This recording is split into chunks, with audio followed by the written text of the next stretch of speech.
depuis un certain temps, les kidnappings, les arrestations, notamment non justifiées, tous ceux qui sont actuellement en train de croupir dans les geôles de la maison centrale ou bien dont on ne connaît pas leur destination, je vais parler de Biloba, et avec ces arrestations, on est en train de donner raison aux observateurs, à tous ceux qui sont épris de paix, de justice et de démocratie dans notre pays, que c'est une réalité. On est en train c'est un recul, un grand recul de plusieurs années encore de lutte que nous avons menée en Guinée. Donc nous, à notre niveau, nous pensons qu'aujourd'hui, on est en train de créer une sorte d'intimidation pour empêcher notamment ou pour encore continuer à retarder cette transition.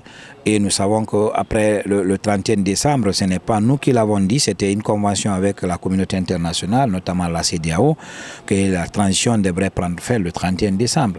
Mais aujourd'hui, on est en train d'utiliser des concepts pour dire la transition est terminée, on est dans la refondation.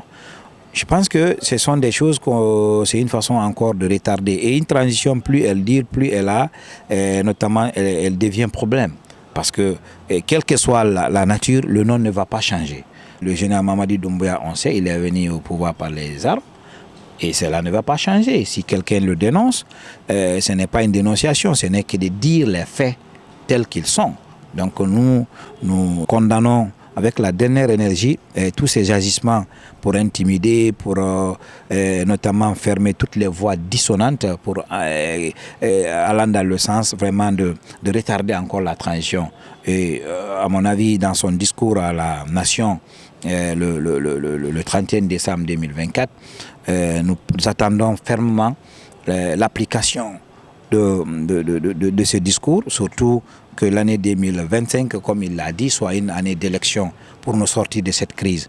Et en invitant le gouvernement du président CNRD, Mamadi Doumbouya, de lever les interdictions de manifester, c'est consacré par la loi, c'est consacré par notre démocratie, c'est consacré par la charte de la transition, d'ouvrir tous les médias qui sont fermés, parce que je pense qu'il ne faut pas créer des médias qui sont des médias pro-gouvernemental et des médias pro-tel.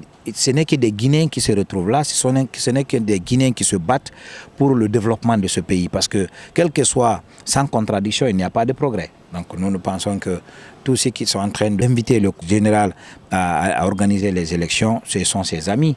Nous avons vu la sortie du département américain en rappelant, n'est-ce pas, la fin de la transition qui devrait notamment être le 31 décembre. Ils ont rappelé et que c'est tout le monde qui est inquiet.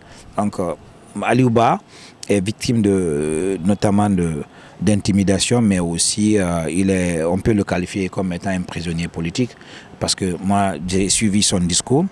Dans aucun passage il n'a offensé le président. Et même nous les leaders d'opinion, on n'a pas intérêt à offenser le président, parce que quelle que soit la situation, légitime ou légale ou pas, il est le président. Nous pensons que mieux vaut un règne, n'est-ce pas, de ce genre que l'anarchie. Donc moi je pense qu'aucun leader ne va offenser le président, c'est mon avis.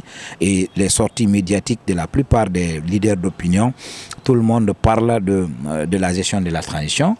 Et tout le monde souhaite une gestion inclusive, tout le monde souhaite une transition apaisée pour l'intérêt de la Guinée. Personne n'a à gagner dans la violence, personne n'a à gagner, que cette violence soit verbale, qu'elle soit physique. On n'a pas à gagner dans la violence. Donc, vivement une prise de conscience de la part du gouvernement, de l'État et toutes les institutions, notamment les magistrats guinéens, ils devraient sortir, n'est-ce pas, de cette dépendance du pouvoir exécutif. Ils sont dans les pays, dans les sphères démocratiques, les grandes sphères démocratiques, les juges sont au-dessus même de l'exécutif. Et ils peuvent décider. Donc, ils ont le plein pouvoir, n'est-ce pas, de faire des réquisitions, mais conformément à la loi, mais aussi de ne pas faire parodie de justice, une justice à deux vitesses. Parce que moi, j'ai vu les images, on envoie un véhicule où l'Aliouba a été notamment déposé au tribunal, mais le même véhicule, tout le monde savait qu'il allait encore repartir dans ce même véhicule à la maison centrale, parce que souvent c'est comme ça.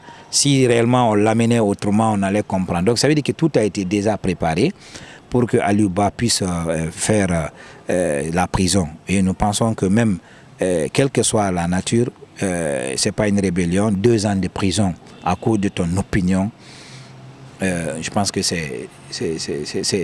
ne devrait pas se passer au temps du général Mamadi Doumbouya, qui nous a parlé de faire l'amour à la Guinée, qui nous a parlé que la justice sera maintenant la boussole qui orientera tous les citoyens. Donc cette justice-là, je pense qu'elle est inféodée. C'est pourquoi on est là où nous sommes aujourd'hui.